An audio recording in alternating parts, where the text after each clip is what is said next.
Olá, seja bem-vindo ao movimento Consciência Hebraica. E hoje aqui no nosso Consciência Hebraica é dia especial.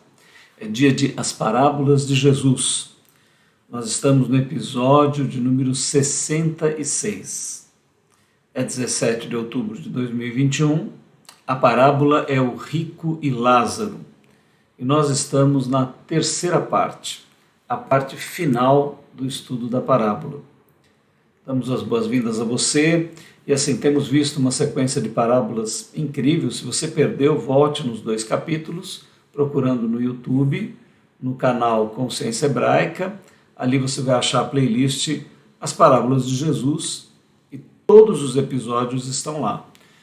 Antes desta parábola, vimos a parábola da dracma perdida, da ovelha perdida e do filho pródigo, que tratam de estruturas incríveis sobre a luz e as trevas, sobre o bem e o mal, sobre cosmicamente como essas coisas se desenvolvem e estão presentes em nós. Assim você vai poder entender melhor o sucesso, o fracasso, a saúde, a doença e as imensas dificuldades que a vida nos apresenta, não num sentido destrutivo, mas no sentido de retirar o melhor de nós, desenvolver o melhor de nós. Evidentemente, se nós não soubermos nos relacionar e nos posicionarmos diante destas coisas que deveriam nos desenvolver, elas podem nos destruir. Então, é muito importante você calmamente aprofundar-se nesses estudos. Agora nós já vamos pegar a parte final do estudo da parábola e vamos arrematar a parábola com uma explicação para você poder aprofundar no tema da parábola e poder tomar a perspectiva dela. Então, vamos lá na parábola do rico e Lázaro. Bom, o nosso movimento Consciência Hebraica, a gente sempre retoma, é um movimento que procura buscar o olhar original de Jesus sobre a espiritualidade humana, sem a influência enorme que houve greco-romana, do helenismo. Parábolas e metáforas de Jesus são sem comparação na literatura e pensamento universal. É muita profundidade, eu te recomendo fazer o curso todo. Desejamos a você uma boa viagem e oferecemos o nosso jato para você poder contemplar todas essas maravilhas milenares que ecoam dos lábios de Jesus. Os conceitos que nós vimos, sempre no primeiro episódio a gente trata mais profundamente. Agora eu vou ler para você. Parábola ou fato? O rico não recebe nome, significado de receber um novo nome e o processo de individuação humana, diferente de individualidade. Por que Jesus escolhe o nome Lázaro para o mendigo? A confusão religiosa da riqueza, saúde, família, amigos, ser considerado produto para os abençoados e ricos espiritualmente. Um tipo de teologia da prosperidade da época, bem presente nos nossos tempos. Indicação sobre o tema a morte e a condição dos mortos. Para você compreender determinadas estruturas do universo, esse é um tema fundamental. A miséria e a misericórdia, a solidariedade, a compaixão, o amor, estão presentes nesta parábola. Muito bem, e aqui, já vendo a parte final da parábola, nós estamos lá em Lucas 16, 28, onde está escrito: para que lhes dê testemunho, a fim de que não venham também para este lugar de tormento. Disse-lhe Abraão: tem Moisés e os profetas, ouçam-nos. E disse ele: não, pai Abraão, mas se algum dentre os mortos fosse ter com eles, arrepender-se-iam. Porém, ele lhe disse: se não ouvem a Moisés e aos profetas, tampouco serão persuadidos, ainda que algum dos mortos ressuscite. Bom, nós não vamos retomar a leitura toda da parábola, eu vou dar apenas, você pode voltar no capítulo anterior, se você não pegou as outras partes, mas dando um contexto, o Lázaro era um mendigo que estava ali vivendo nos muros do palácio do rico, sem família, sem amigos, sem saúde, pessoa completamente mal afortunada, com uma série de coisas que poderiam ser consideradas maldições, né, por não ter nenhum tipo de recurso. E o rico, maravilhoso, não vemos nem nada ali que aponte para algum problema. Tinha dor de cabeça, saúde maravilhosa, muito dinheiro, comendo bem, filhos, amigos, família, tudo maravilhoso. Tá?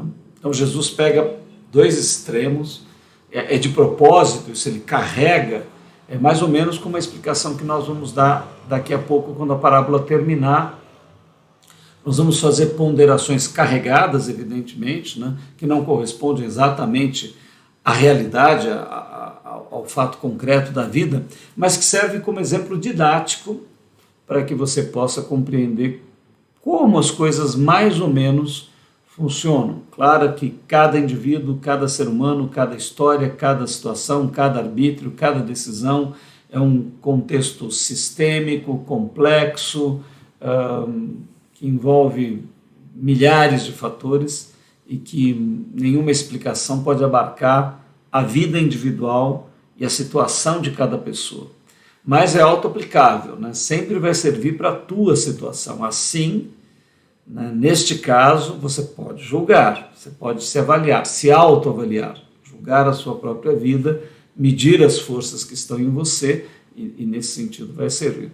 Então, os dois têm essa vida, morrem os dois, como só ia acontecer com tudo que é humano. Né? Acabamos todos sucumbindo. Então, ali é descrito que, para surpresa dos teólogos da prosperidade, né, de plantão, ou os antigos, Jesus escandaliza a todos, mostrando que aquele mendigo vai para os braços de Abraão. Ou seja, aquele que parecia não ter bênção nenhuma de Deus, aquele que parecia não ter nenhum favorecimento espiritual, aquele que parecia não corresponder a nenhum motivo para que ele estivesse bem espiritualmente, vai para os braços de Abraão, o seio de Abraão, representação do próprio Deus. E o nosso rico, né, ele fica desamparado, no Hades, no abismo, né? E aí ele quer se refrescar, mas é dito, olha, todos os teus bens foram dados a você na tua vida, agora você não trabalhou bem com eles, né? E agora resta você apenas aquilo que é mal. E o Lázaro recebeu males na vida, mas ele soube lidar com isso de uma maneira adequada. Então ele está aqui ao seio de Abraão. E não há comunicação, não há possibilidade de que se vá daqui para lá, nós não podemos te ajudar. Há uma separação. E é nesse momento que vem esse diálogo, que está aqui, a continuação é este diálogo. Então ele pede para que envie os 5 irmãos, ele tem 5 irmãos lá, e ele pede para que ele envie Lázaro, envia-lhes Lázaro para que lhes dê testemunho, a fim de que não venham também para esse lugar de tormento. Disse-lhe Abraão, tem Moisés e os profetas, ouçam-nos. Disse, não, pai Abraão, mas se alguém dentre os mortos for ter com ele, arrepender-se-iam. Porém ele lhe disse, se não ouvem a Moisés e os profetas, tampouco serão persuadidos, ainda que algum dos mortos ressuscite. Bom, aqui nós temos a continuação do símbolo simbolizado, a última etapa da nossa parábola, e aqui nós temos Moisés e os profetas. Moisés representa o conhecimento, a lei, e os profetas representam a intensa comunhão do homem com o espírito de Yahvé Elohim Adonai, o Yeshua HaMashiach, nosso Pai Celestial, Jesus o Cristo, e representa a graça. Então essas duas forças estão compostas nas Escrituras. E o testemunho de mortos. Então, práticas e crenças milenares na cultura humana atestam que os mortos teriam autoridade para falar da realidade espiritual. Então aqui nós agora vamos abordar vários aspectos contidos no finalzinho dessa parábola, né? Então, nós até recomendamos o estudo A Morte e a Condição dos Mortos, que vamos dar em seguida, ao final desse estudo, as parábolas de Jesus. Nós já estamos chegando ao final. Nós vamos lançar uma série de temas fundamentais da consciência hebraica, e não perca a morte e a condição dos mortos. É um tema fundamental. Se você compreender o que as escrituras de Gênesis e Apocalipse descrevem da condição em que uma pessoa, ao morrer, permanece, muitas coisas distorcidas, muitas coisas que são manipuladas no domínio da espiritualidade humana vão ficar claras para você, vão te libertar de muitas coisas, de muitas teorias que prendem a nossa vida, atrasam o nosso desenvolvimento pessoal. Então eu recomendo que você aguarde e faça esse estudo conosco, você vai ter uma compreensão interessante. Aqui quando ele diz, né, para que lhes dê testemunho, a fim de que não venham para esse lugar de tormento, e Abraão lhes diz, tem Moisés e os profetas, ouçam.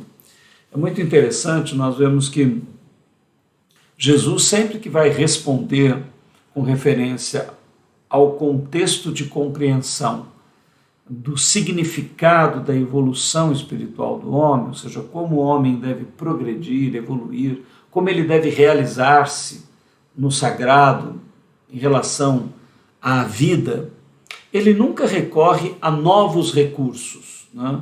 Como se ele estivesse formando uma nova religião, novos conceitos espirituais que não tem nada a ver com os textos pré-messiânicos, chamados por nós Antigo Testamento, né?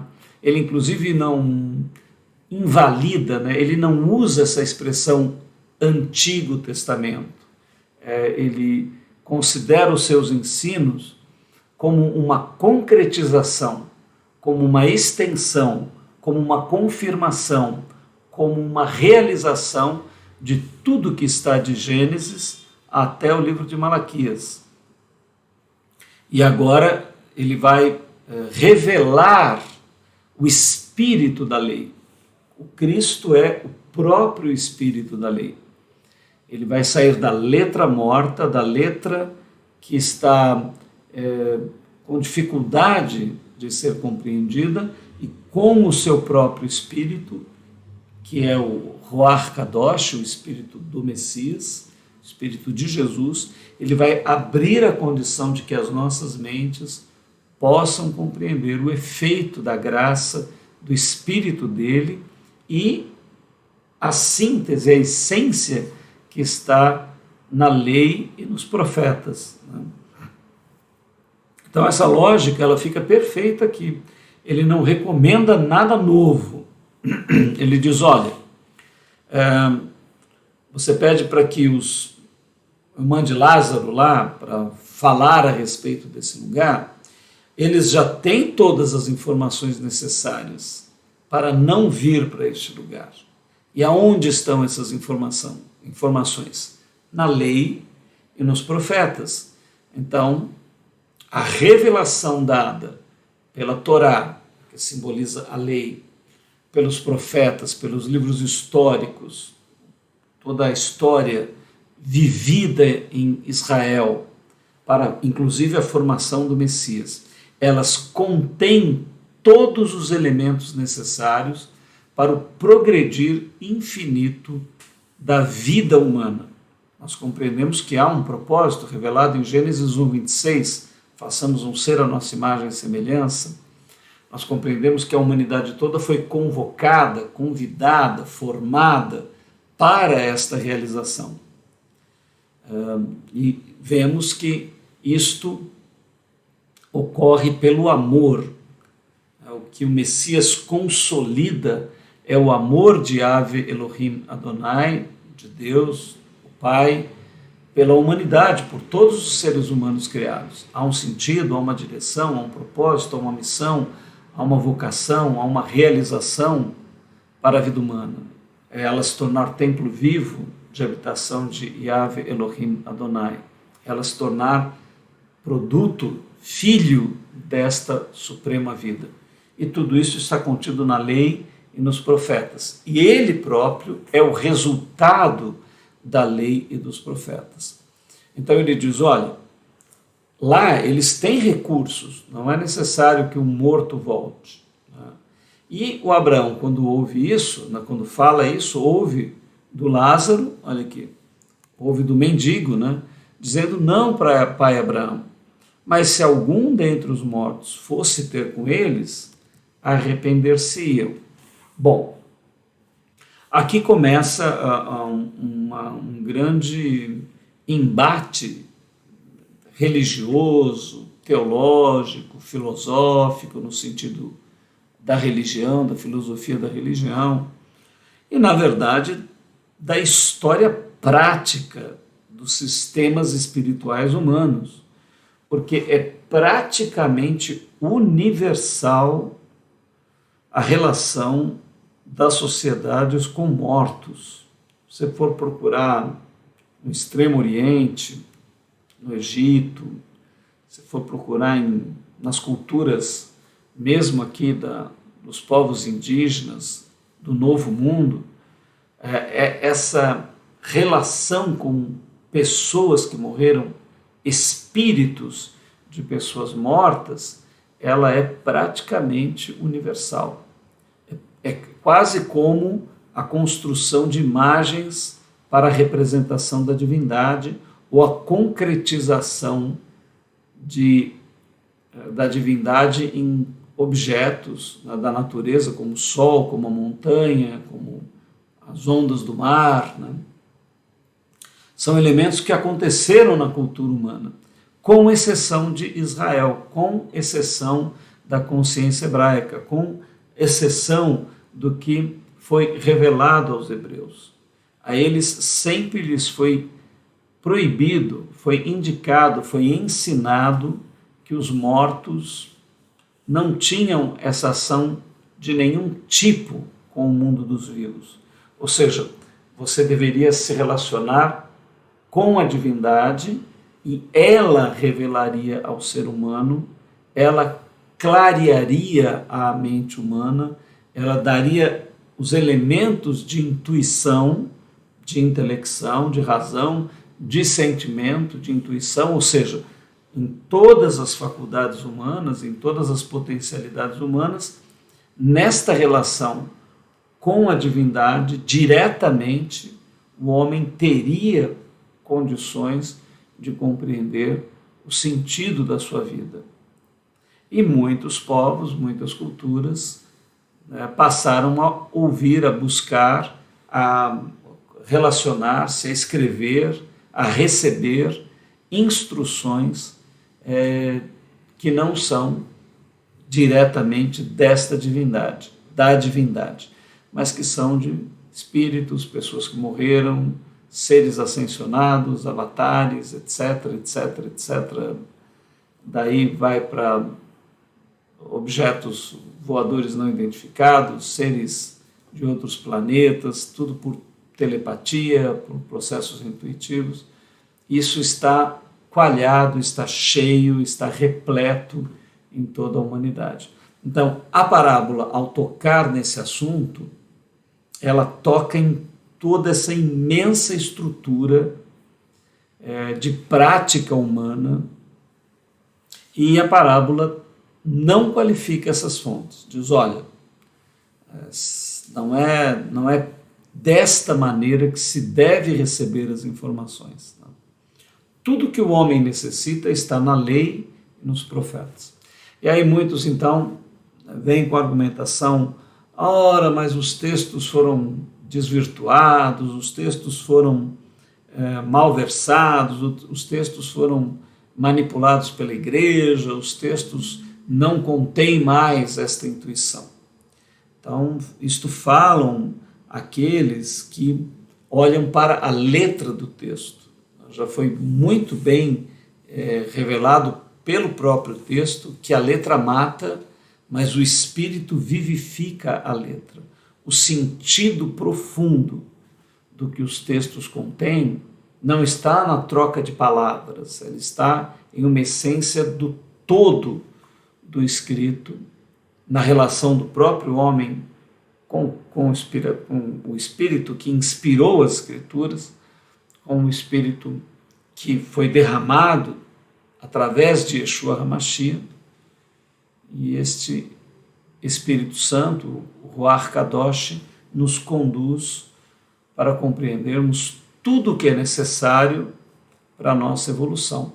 Então, a parábola, ela toca nesse assunto, né? Ela alerta a respeito disso. Evidentemente, as pessoas podem dar crédito ou podem não dar crédito, né? É muito difícil para pessoas que perderam entes queridos, né? Recebem cartas, recebem comunicações, ou pessoas que não tinham conhecimento algum, foram instruídos por espíritos que se colocam como espíritos de luz, se colocam como espíritos ascensionados, e revelam determinada ética, determinada postura. Então tudo aquilo parece ter um campo harmônico de realidade, de espiritualidade. É muito difícil dizer para essa pessoa, olha, essas fontes não são confiáveis, você deveria buscar em Moisés e nos profetas, no Cristo, o resultado da lei dos profetas, que é o próprio Messias hebreu. Porque se você for ler a essência da lei e a essência dos profetas, que fenômeno você vai encontrar? O fenômeno messiânico. Então, tudo aponta para Jesus. Então você vai até Jesus, vai até o Cristo, até o Messias. E quando você vai no Messias, então ele vai apresentar-se como o elo evolutivo para que a humanidade continue no seu salto ascensional, no seu salto, na sua espiral evolutiva, no seu crescimento, no seu desenvolvimento, dando todos os elementos necessários. Mas, evidentemente, não é fácil, não é simples, né? As pessoas ficam realmente apegadas e têm dificuldade de beber diretamente da fonte, né? Então, fica aqui o nosso alerta, o alerta do texto, né? Para que você perceba bem o que o texto aqui diz. Então, não adiantaria, né? Mesmo, ele diz, mesmo se algum dos mortos fosse ter com eles, não arrepender-se-iam. E aqui acontece um outro fato interessante com a parábola, que é o fato de que Jesus escolheu o nome de Lázaro, que seria o seu maior sinal. Ou seja, qual foi o maior sinal messiânico? Foi a ressurreição de um homem 4 dias morto. Então Lázaro já estava se decompondo, em estado de putrefação, estava o seu corpo já entrando nesse estado, e Jesus então vai e ordena que as células se reconstruam, se recomponham, se moldem a vida novamente, que a vida seja injetada naquele corpo e que toda a energia vital restabeleça o equilíbrio e impulsione a vida novamente àquele corpo. Isso acontece com Lázaro. E é justamente assim, né? Novamente nós temos a confirmação. Porque Lázaro ressuscita e ele fica como uma testemunha viva, falando acerca do poder do Messias. E, mesmo assim, os homens endurecidos não mudam de visão. Pelo contrário, né? Os sacerdotes, depois que viram esse imenso poder, o maior testemunho, e percebendo que muitas pessoas iam procurar Lázaro como um sinal vivo do poder messiânico, e por causa disso passavam a crer no Cristo, a confessar Jesus, decidiram matar o próprio Lázaro novamente. Falou, não, nós vamos matar Jesus e vamos matar o Lázaro também. Se você buscar os textos do Novo Testamento, você vai encontrar essa visão, essa decisão a respeito de Lázaro.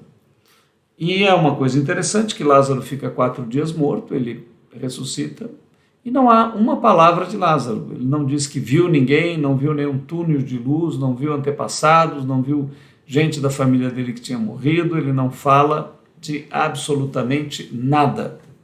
Não há uma palavra de Lázaro sobre a morte e esses 4 dias mortos. Por quê? Então, quando você agora fizer o estudo A Morte e a Condição dos Mortos, nós daremos depois deste curso as parábolas, você vai compreender por quê. Então, aguarde.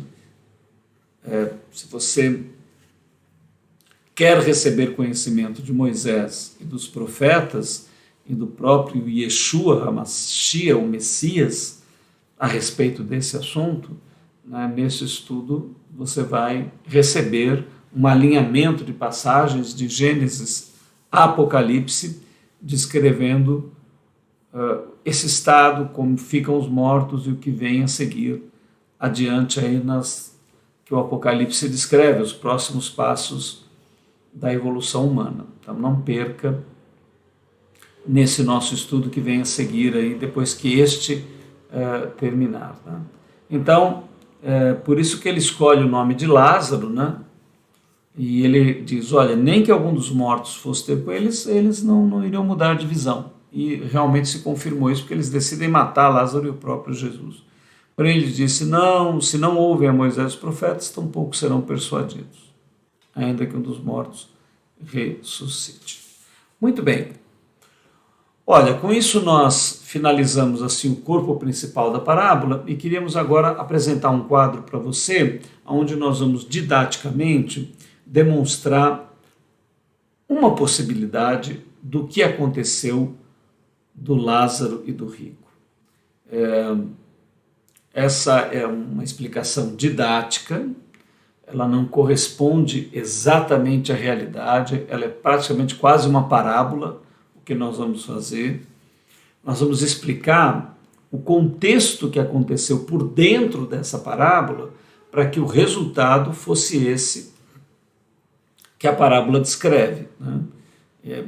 Então, nós vamos forçar esse exemplo tanto quanto a parábola foi carregada no sentido de demonstrar um mendigo com toda a sorte de doenças e problemas e um rico com toda a sorte de qualidades e coisas maravilhosas ao seu redor. Então, nós vamos, com este quadro, explicar este processo.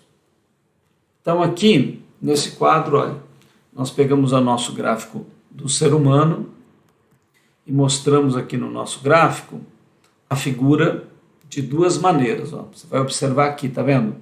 Essa é o gráfico do rico, exagerado como está na parábola. Então, o que você vai perceber? A cor azul é o elemento crístico. Né? Se você não pegou os outros estudos para compreender exatamente o que é esse elemento, né? Nós também recomendamos uma outra playlist nossa, o Amanhecer da Consciência Hebraica, onde a gente explica esses elementos desde o início. Né? Então aqui, ó, o vermelho é o anticrístico e o azul é o crístico. Né? A este céu da consciência. Você também pode chamar esse elemento de trigo, o azul de trigo e o vermelho de joio. Você também pode chamar aqui homem espiritual, o azul, e homem carnal, o vermelho. Né? Você pode chamar de natureza humana, carne, e pode chamar de espírito, ou seja, o espírito a parte azul e carne a parte vermelha. Enfim, as escrituras dão muitos nomes. Mas o que a gente nota aqui no rico? Né? Hereditariamente, ele recebe muito dessa qualidade crística. E ele também recebe uma hereditariedade anticrística, mais pequenininha. E aqui o Lázaro, né? O Lázaro acontece o contrário, nós vamos carregar como na parábola.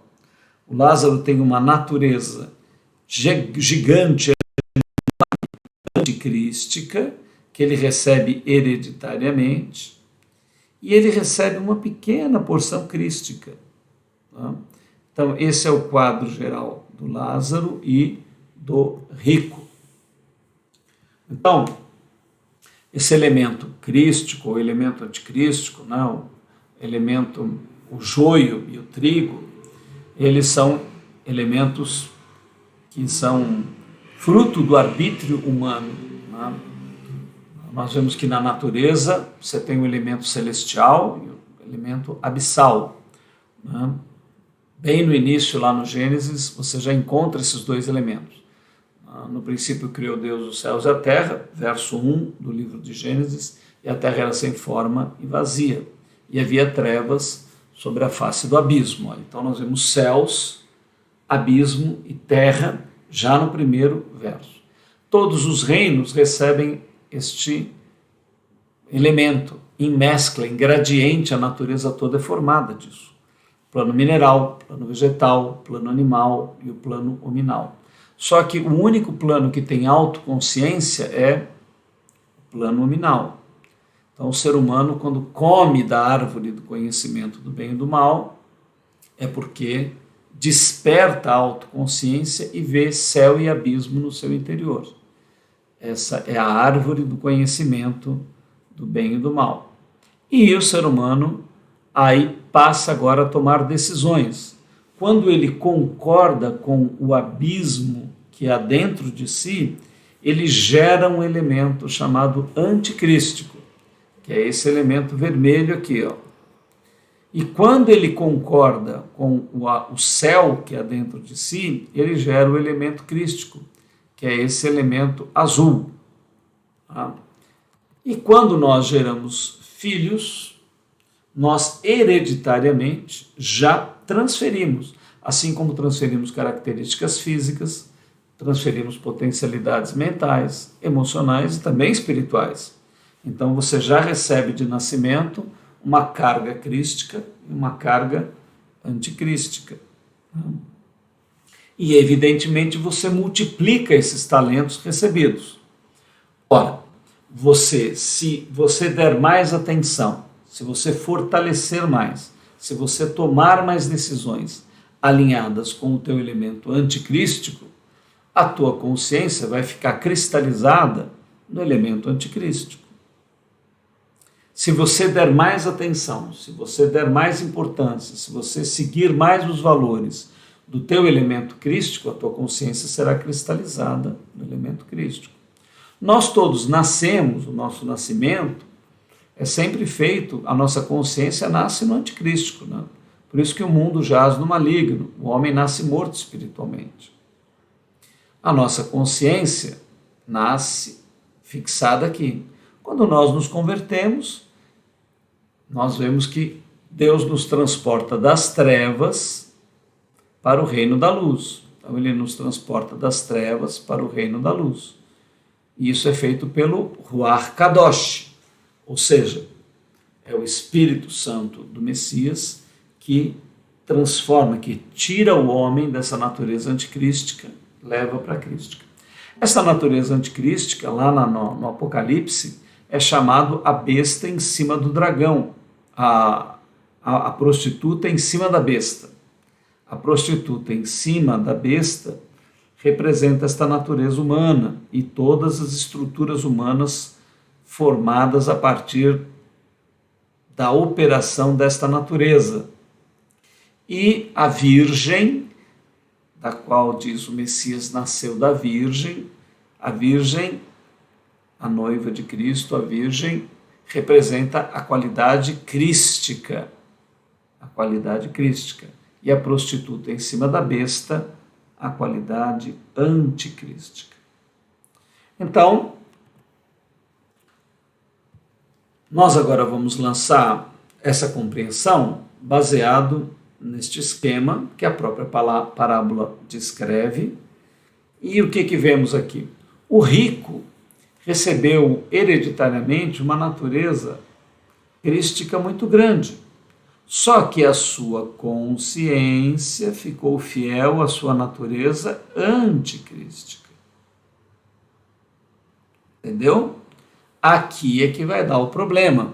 Então, quando a parábola diz que o rico recebeu todos os bens na sua vida, está dizendo que ele recebeu não dinheiro, ele recebeu esse elemento crístico, que trouxe muitos favorecimentos, muitos bens para ele.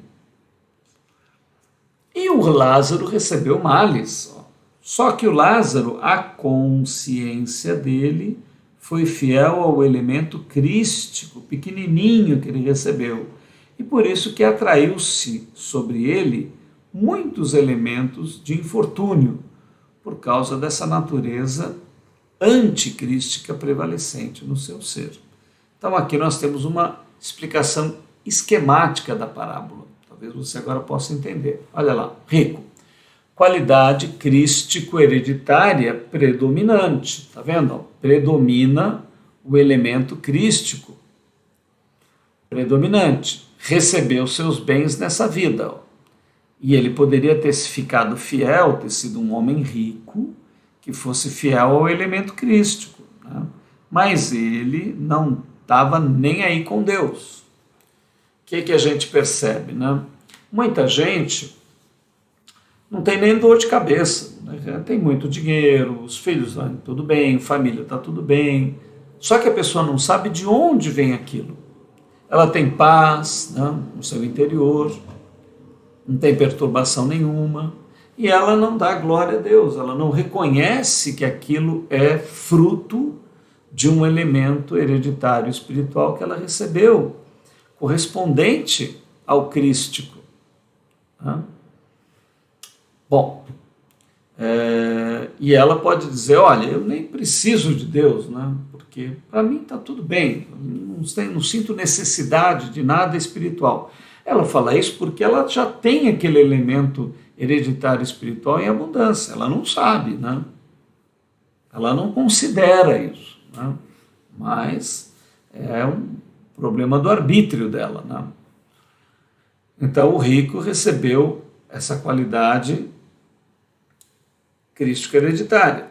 Agora, muita gente, né, recebe hereditariamente uma carga muito grande de uma qualidade anticrística. A pessoa sente muito mal, sente desconforto, e sente problemas e dificuldades. Né? Agora, ela tem uma escolha. Ela pode amaldiçoar tudo e ficar do lado do anticrístico, tá? E brigar com Deus, inclusive, reclamar, ou ela pode ficar fiel ao crístico. Né? O Lázaro, o mendigo, foi um exemplo desses. Tudo muito mal na vida dele, mas ele permaneceu fiel ao sagrado, ao eterno. Ele falou, não, olha, eu tenho essa situação toda aqui, difícil, doença, e falta de dinheiro, não tenho família, não tenho amigos, não tenho nada aí que me favoreça, mas eu, mesmo assim, permaneço fiel a Deus, eu compreendo que Ele é o Pai, Ele sabe de todas as coisas, e eu vou fazer o meu melhor com aquilo que eu tenho. É uma atitude isso. Essa atitude não depende do que você tem ou não tem. Você tem doença, você tem saúde, você tem filho, você não tem, você está sozinho, você está acompanhado. É uma atitude. Agora, por que ele tem essa atitude? Ele decide, ele escolhe. Né? Por isso que um dos pontos fundamentais para a vida humana é a consciência, é o arbítrio. Agora, né, a maioria das religiões, ela prega que se você se entregar a Deus, só vai acontecer coisa boa. Mas essa parábola do rico e do Lázaro, aí como é que fica? Como é que Jesus vai explicar essa parábola?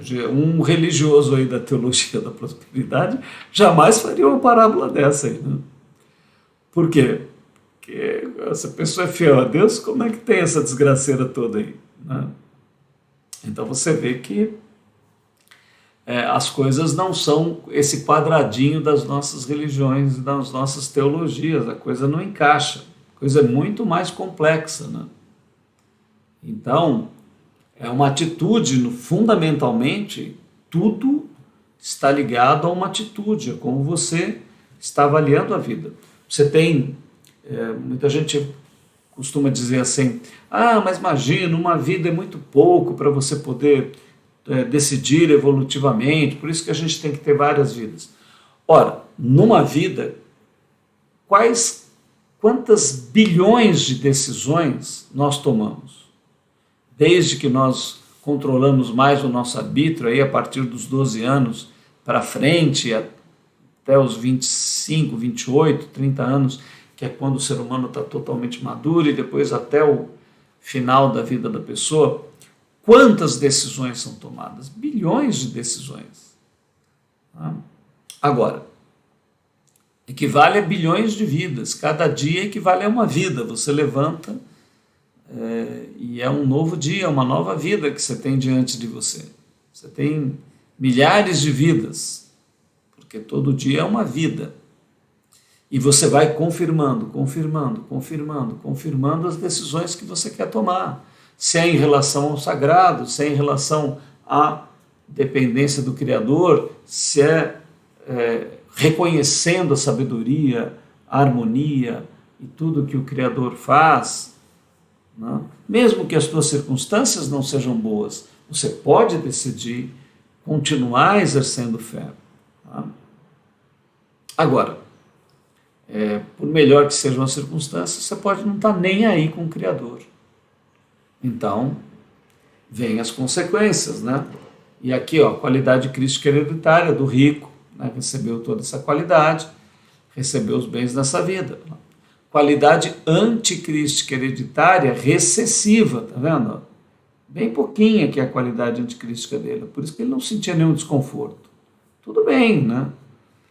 Mas a consciência está cristalizada na natureza anticrística. Ó. Essa consciência dele ficou fixada aqui. Ó. Ele não se importou com as coisas espirituais, não quis nem saber. Na parábola dos talentos, equivaleria ao indivíduo que recebeu 5 talentos, mas apenas usufruiu do talento, não fazendo crescer em graça. Aqui cumpre-se a palavra, pois a quem tem o seu potencial atualizado, mais será dado, e terá em grande quantidade. Mas a quem não tem, ou seja, não atualizou o seu potencial em graça, ou seja, ele tinha um potencial enorme, ó, mas ele não atualizou esse potencial. A consciência dele ficou fixado aqui, ó, no elemento anticrístico. Então ele não multiplicou nada, ele só usufruiu desses 5 talentos que ele recebeu e não estava nem aí com as horas, não quis dar nem atenção à sua vida espiritual, né? Então, potencial atualizado, mais será dado e terá em grande quantidade. Foi o que aconteceu com Lázaro. Mas a quem não tem o quê? Não atualizou o seu potencial, até o que tem, o elemento crístico hereditário lhe será tirado. Ó. Então, esse elemento aqui do rico, na parábola, e depois ele é tirado, ele fica aqui, ó, no Hades. Ó. O que é o Hades? O que é o inferno? O Hades, o inferno, não é um lugar. Aí é que a gente começa a entender mais profundamente, né? Falar, o mendigo morreu, foi para o seio de Abraão. O rico morreu, foi sepultado no Hades. Mas o Lázaro, quando ele morreu, ele ficou cristalizado no seio de Abraão que estava dentro dele, o reino dos céus que estava dentro dele, que era o elemento crístico. Agora o rico ficou cristalizado no inferno, na qualidade abissal, na qualidade anticrística que estava dentro dele. Então não é um lugar, é um estado de ser, é um estado consciencial, é um estado atitudinal, é uma atitude, é um estado de consciência e uma resultante. Então, foi retirado o elemento crístico do rico e foi dado para o Lázaro. Aí nós teríamos que entrar com outra parábola, que se você estudar aqui a parábola da vinha, o que você vai encontrar lá? Que Jesus compara o homem com uma uva. O bagaço é a natureza anticrística, é o vermelho, e o suco é o azul. Aí Jesus fala o quê? O lagar é onde pisa a uva. Ora, pisar essa uva e destruir ela é a morte. Só que todo o bagaço sobe e o suco todo desce. Aí o suco que estava lá, em quem ficou fiel ao bagaço, não vai ser perdido. ele vai ser usado para gerar os filhos de Deus. E o bagaço todo, se você é um filho de Deus, o teu bagaço vai ser doado para gerar os filhos do tempo, os filhos do abismo. Então, quando várias passagens das Escrituras falam que os filhos de Deus herdam o tesouro dos ímpios, então o pessoal está pensando que é dinheiro, que é ouro, prata, mas nada disso. É nada disso, não. É o elemento crístico que vai gerar os filhos de Deus. Esse é o maior tesouro que a humanidade tem. Só que as pessoas não estão dando bola para esse tesouro, não. A pessoa tem o tesouro dentro de si, ela não acha esse tesouro, ela dá atenção para o seu elemento anticrístico. Então, a pessoa vive aí em corrupção, vive ligada às suas coisas do tempo, só está ligada em coisas materiais, não tem ética interior, não tem nenhum sentido aí de busca dessa realização espiritual, não está nem aí, quer fazer compra, viajar, aproveitar, sexo, drogas e rock and roll, não nessa ordem nem nessa proporção, e está tudo bem, né? Aí tudo está certo, a pessoa é livre para fazer o que ela quiser, agora não é livre para colher o que ela plantou, né? A semeadura é livre, mas a colheita não é livre. A colheita é compulsória. Você não está nem aí com as horas, né? Tem um tesouro maravilhoso dentro de você, você não está dando importância, que nem o Esaú lá, que trocou a primogenitura dele por um prato de lentilha, né? Mas a lentilha eu estou vendo, estou com fome aí, o que é direito de primogenitura? O que é? Uma coisa virtual? Nem estou vendo nada disso. Potencial de ser filho de Deus, nem sei se eu vou viver, se a morte, se isso tudo tem significado. Para mim isso é tudo fantasia, ilusão. Inventaram Deus aí é uma mentira, isso tudo é uma fantasia. Bom, tudo bem. Você olha para esse conjunto todo aí e acha que isso tudo é fruto do caos, da desorganização, do acaso. Isso tudo termina em nada. Você acha que isso é coerente, que isso é razoável? Você acha isso razoável? Você acha isso razoável? Não? Então, tudo bem. É a tua vida, você tem direito de apostar, de ver o que você quiser. Mas, né, a gente alerta, né, dizendo, olha, vê a beleza, vê a harmonia, vê o equilíbrio. Mas Deus, cadê Deus que ele não aparece? Aí matam pessoas, estupram criança, morte, fome, cadê esse Deus aí? A natureza toda aí, um animal devorando o outro, doença e tudo mais. Existe algum Deus? Tudo bem. Né? É esse o teu ângulo? A gente já vê por outro ângulo. Não existe. É real. Deus não existe, Deus é. Né? Isso tudo é produto. Não? Tem a luz, tem as trevas, tem o bem, tem o mal, tem tudo isso. Um gradiente, uma mistura, uma mescla. Não? E Deus se oculta na sua criação, como nós temos visto aí em todas as parábolas de Jesus, Deus está oculto. Né? Tirando aí a parábola do filho pródigo, talvez essa parábola também, que é mais prefigurada em Abraão. Né? Abraão está prefigurando Deus aqui. Então, gente, olha, a gente fala tudo isso para que a pessoa desperte, né? Tenha um esclarecimento. Agora, aí no caso do Lázaro, né, qualidade anticrística hereditária era predominante, está vendo aqui, ó, predominância enorme aqui, ó, desse elemento. Mas a consciência dele ficou fixada, ficou fiel ao pequeno crístico que ele tinha. E ele sofreu toda essa situação aí, que atraiu o quê? Recebeu somente males, ó. Recebeu lá um crístico bem pequenininho, né? Mas isso daqui trouxe para a vida dele muitas consequências. Né? Esse elemento anticrístico trouxe aí infortúnios, doenças e falta de amigos e toda essa desestruturação. Vamos supor que isso tudo foi resultado desse elemento anticrístico que predominou nele. Recebeu todos esses males. Mas mesmo assim ele avaliou, ponderou e falou, não, minha vida já está toda muito ruim aqui, eu ainda vou perder Deus? Não, eu prefiro confiar nele, eu sei que ele é fiel, eu vou viver a vida aqui com a minha fé. Tá? E aí vem o resultado. Tá? Então, aqui, ó, a qualidade crística hereditária nele era recessiva, ó, pequenininha. A consciência dele, porém, se cristalizou aqui no crístico. A consciência não ficou aqui no crístico. Então, na parábola dos talentos, equivaleria ao indivíduo que recebeu 0,25. Ó. Olha lá, isso daqui equivale a 0,25, vamos supor. E fez crescer pela graça de Cristo. Mas o seu resultado, ele dobrou o talentinho dele, mas deu só 0,5. 0,5, ficou pequenininho, mas ele fez a fé dele, ele aplicou. Né? Ou seja, metade de um talento. Né? Mas esse daqui recebeu 5 talentos, esse daqui recebeu metade de um, né? Com todo o trabalho aí no final da vida. Está vendo? Mas cumpre-se a palavra, ó, foste fiel no pouco, sobre o muito te colocarei. Mateus 25, 23. Né? Então, aqui nós vemos uma resultante, né? Evidentemente, isso tudo está sobrecarregado aí de tinta, né? Jesus aplicou de uma maneira muito didática para ficar bem claro isso, né? Também quebrar essa ideia da teologia da prosperidade da época dele, que os saduceus, os fariseus tinham, né? E todo mundo tinha esse conceito.